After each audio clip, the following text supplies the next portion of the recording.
বৌঠান, আপনি বললে নিশ্চয়ই বলবো, কিন্তু আপনি আমাকে বলবেন আপনার কোথায় খটকা লাগছে? না, যদি আপনি আপনার এই লক্ষণ দেওরকে ভরসা করতে পারেন তবেই। ঠাকুরপো, আমি তোমায় আর ইন্দু দিদিকে সব থেকে বেশি ভরসা করি। কাল রাতে আমার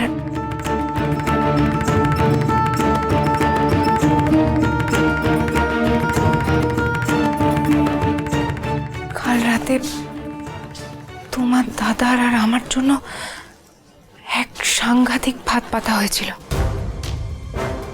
মা তারার কৃপায় আমরা সব বিপদ কাটিয়ে বেরিয়ে আসতে পেরেছি ঠিকই, কিন্তু কিন্তু এবার আমায় জানতে হবে ঠাকুরপো যে এই ভাত কার তৈরি করা, ভিন রাজ্যের শত্রু না ঘরের শত্রু। এবার সময় এসে গেছে ঠাকুরপো, এই শত্রুকে চিহ্নিত করতে হবে।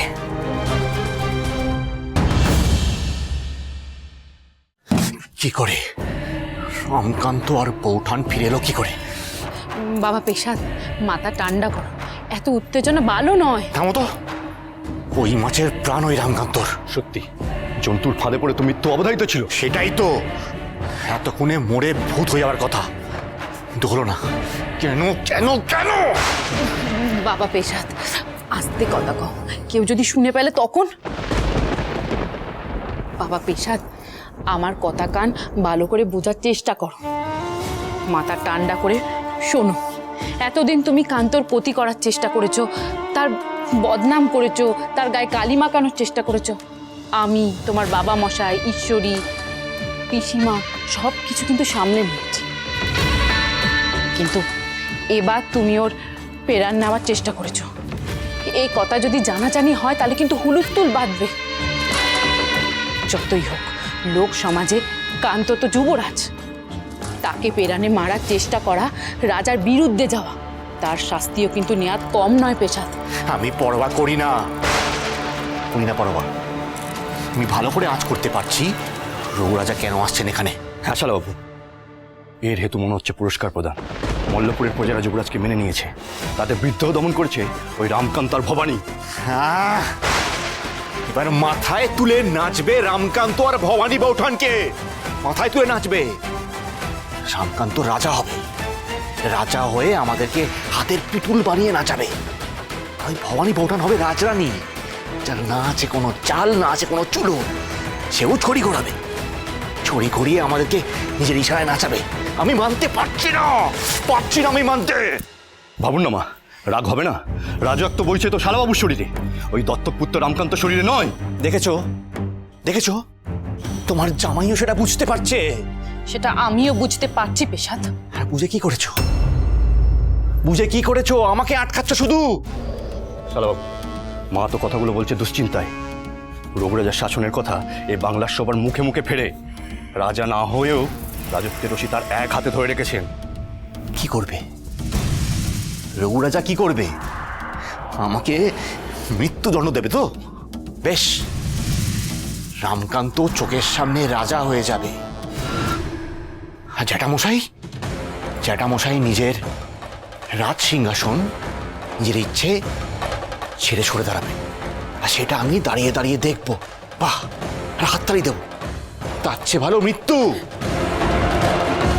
আমাকে অবিলম্বে ভাবতে হবে যে আমি কি করতে পারি, কি করা যায়, কার কাছে সাহায্য চাওয়া যায়।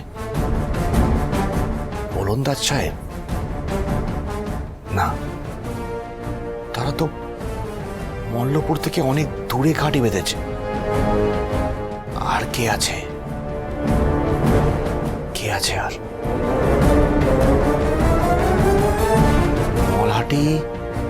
মলাহাটিতে ঘাঁটি বেঁধেছে ভিনদেশীর দস্যুরা। ভাস্কর পণ্ডিত কিভাবে পালিয়ে গেল তার তদন্ত এখনো চলছে, আর এর মধ্যেই আপনি ভিন রাজ্যের দস্যুদের সাথে হাত মেলাবেন? পেশাদ, বলি কি, আমি তো বললাম মাথা ঠান্ডা করে যা করবে করো, হিতে বিপরীত না হয়। বরং বাবা মশাই নাটক থেকে ফেরা অবধি অপেক্ষা করো, তারপরে বাবা মশাই, বাবা মশাই কবে পেরেছেন? রঘুরাজের উপরে কথা বলতে পেরেছেন কোনোদিন? আগেও পারবেন না। যা করার আমাকেই করতে হবে। ইতিহাস সাক্ষী, রাজ সিংহাসন না পেলে সেটাকে ছিনিয়ে নিতে হয়, আর সেটাই করবে এই দেবী প্রসাদ মৈত্র। নিজের অধিকার ছিনিয়ে নেবে।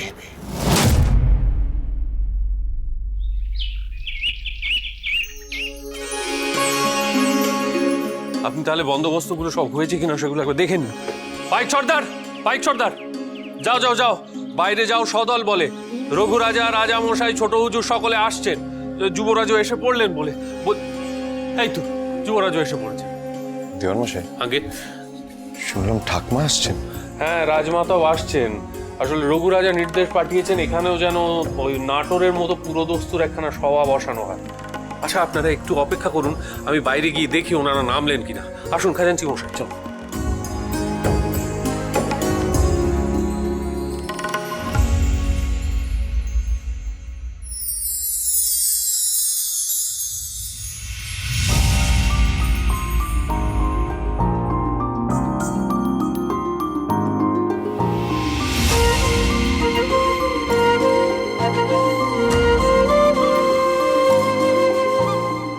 এই হচ্ছে আমার দাদা।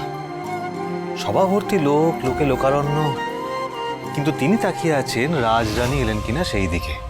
মস্করা করিস না সত্য, আমি খুবই বিড়ম্বনার মধ্যে রয়েছি। রঘুরাজা কি ঘোষণা করবেন, আর কেনই বা সবাইকে সঙ্গে নিয়ে আসছেন, আমি কিচ্ছু বুঝতে পারছি না। জয় মহারাজের জয়, জয় রঘুরাজের জয়, জয় ছোট হুজুরের জয়, জয় মহারাজের জয়, জয় রঘুরাজের জয়, জয় ছোট হুজুরের জয়, জয় রাজমাতার জয়। কেন জোর করছো মা? আমি এসবে থাকতে চাই না। বাবা পেশাদ, মাথা ঠান্ডা করো আর রাগ করো না। দেখোই না কি হয়, সবাই তো চলে এসেছে, তুমিও যাও। রাজামশাইরাও চলে এসেছেন, আমি যাই চিকের আড়ালে। হ্যাঁ, যাও বাচ্চা।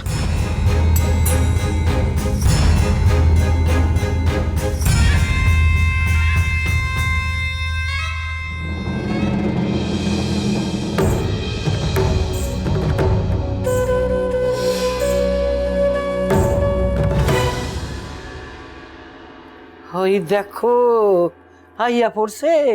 হ্যাঁ, তিন পোলার লগে লগে আইয়া পড়ছে গো।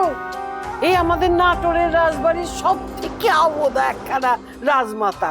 ছি ছি ছি, নিজেকে তো প্রমাণ করতে হইবে যে আমি রাজমাতা, আর এখানে যে রাজকন্যা দাঁড়িয়ে আছে সেটা অক্ষণে ভুলে গেছে। সকলে আমার প্রণাম গ্রহণ করবেন। আমরা যা খবর পেয়েছি তাতে তোমার এবং রামকান্তর নামে মল্লপুরের প্রজারা জয়ধ্বনি দিচ্ছে বৌরানী।